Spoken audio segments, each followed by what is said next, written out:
Assalamualaikum warahmatullahi wabarakatuh. Bertemu lagi di channel Justinus Wibowo. Menyambut kurikulum merdeka, kita akan mencoba mengenali tentang kurikulum ini. Pada kesempatan ini akan kita pahami pembelajaran sesuai tahap capaian belajar.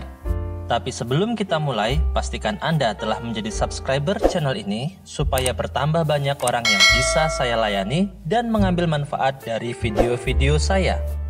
Oke, nggak pakai lama, nggak usah pakai intro, karena informasi yang saya akan sampaikan ini penting.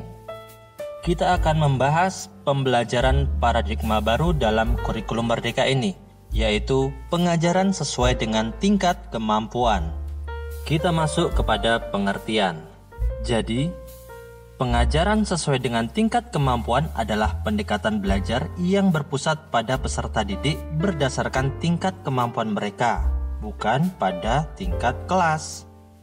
Tujuan pengajaran kurikulum merdeka adalah yang pertama, sebagai bentuk implementasi filosofi ajar Ki Hajar Dewantara yang berpusat pada peserta didik.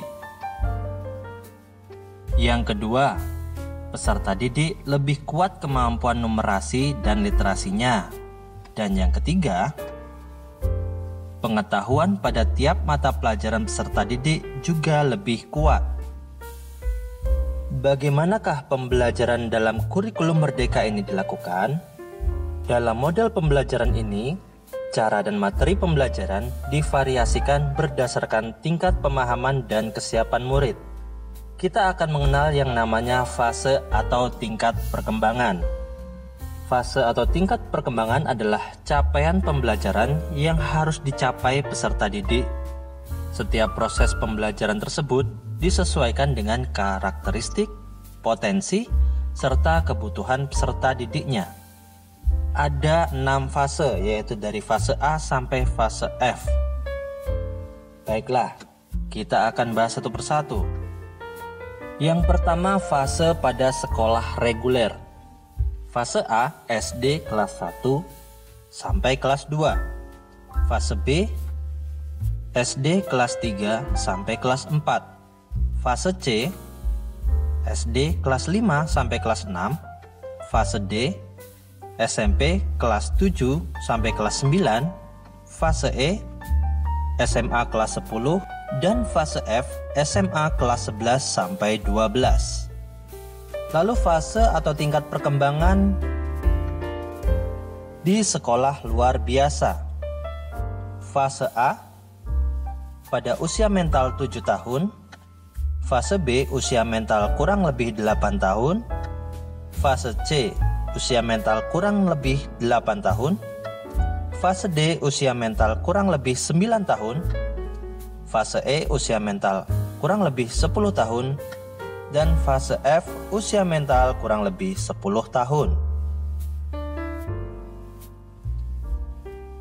Dalam kurikulum merdeka ini, bagaimana menentukan kemajuan hasil belajar? Menentukan kemajuan hasil belajar, kemajuan hasil belajar peserta didik Anda dilakukan melalui evaluasi pembelajaran atau asesmen. Peserta didik yang belum mencapai capaian pembelajaran akan mendapatkan pendampingan dari Anda agar tercapai capaian pembelajarannya.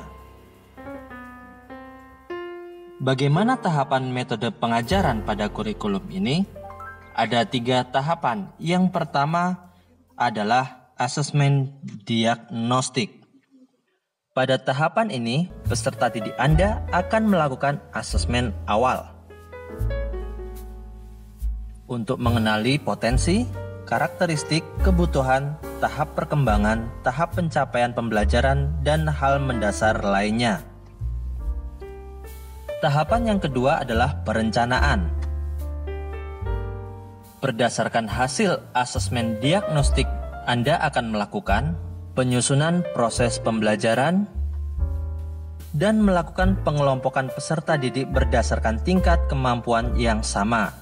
Dan tahapan yang ketiga, yaitu pembelajaran. Selama proses pembelajaran, Anda akan mengadakan asesmen formatif secara berkala, dan melakukan asesmen sumatif di akhir proses pembelajaran.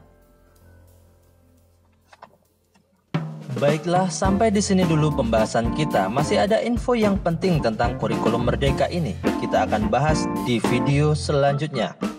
Kalau info ini berguna, sampaikan juga pada rekan Anda. Jika Anda sulit menjelaskannya, share aja video ini di grup-grup WA atau Facebook, biar semua orang dapat mengambil manfaatnya. Terima kasih sudah menonton. Assalamualaikum warahmatullahi wabarakatuh.